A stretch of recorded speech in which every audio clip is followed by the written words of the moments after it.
Një pacient i moshës 69 vjeçare ka ndëruar jetë në orët e hershme të mëngjesit në repartin e kujdesit intenziv të klinikës për sëmundje infektive në Shkup, pasi tek ai ishte konfirmuar influenca A. Drejtori i klinikës Fadil Cana informoi se pacienti ishte pranuar në gjendje jashtëzakonisht të rëndë shëndetësore, me bronkopneumoni të zhvilluar dhe sindrom të distresit respirator akut.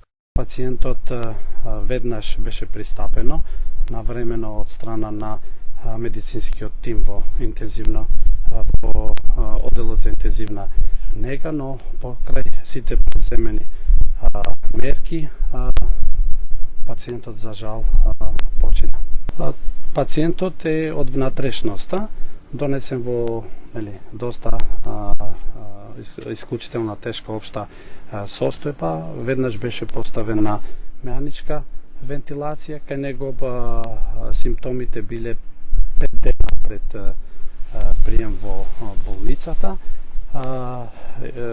Треба да се напомене тоа дека пациентот бил со доста коморбидитети, хронична обструктивна белодробна болест, кардиомиопатија и други болести.